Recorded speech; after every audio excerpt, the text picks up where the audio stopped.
Hello दोस्तों, आप लोग कैसे हैं। स्वागत है हमारे यूट्यूब चैनल देसी जायका में।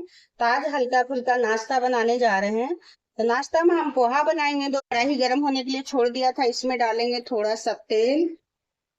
तो पहले हम थोड़ा थोड़ा करके हम सब फ्राई करेंगे दोस्तों। तो हम सबसे पहले मैंने लिया है मूंगफली, कच्चा मूंगफली, उसको भूनेंगे। इसको थोड़ा सा रोस्ट कर लेते हैं। मूंगफली रोस्ट हो गया है, मैं इसको निकाल लेती हूँ एक प्लेट में। अब हम उबली हुई आलू डाल रहे हैं। तो आलू भी फ्राई हो गई है, मैं इसको भी निकाल लेती हूँ। और डालेंगे इसमें थोड़ी सी राई, करी पत्ता, दो लाल मिर्ची को तोड़ के डाल देते हैं। और डालते हैं हरी मिर्ची कटी हुई। डाल देते हैं प्याज, जो प्याज मैंने काटा था। ब्राउन कलर आने तक के हम इसको भूनेंगे। देख सकते हैं दोस्तों, प्याज अच्छे से भून गया है, हमें इतने ही चाहिए था। अब हम ये साबुत मूंग डालेंगे।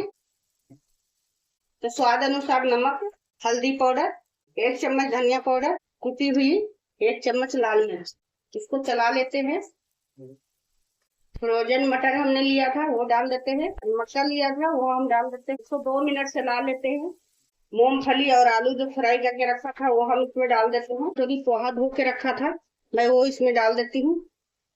अब इसको अच्छे से 2 मिनट हम पकाएंगे। देख सकते हैं दोस्तों, पोहा बन के तैयार हो गया है। अब हम गैस बंद कर देंगे और एक बॉल में निकाल के आपको दिखाती हूँ। दोस्तों, झटपट पोहा बनके तैयार हो गया है। पोहा की रेसिपी आपको पसंद आया है तो वीडियो को लाइक करना, चैनल को सब्सक्राइब करना, बेल आइकन बटन जरूर प्रेस करना दोस्तों, साथ में हाई भी कर लेना। मिलते हैं एक और रेसिपी के साथ। बाय।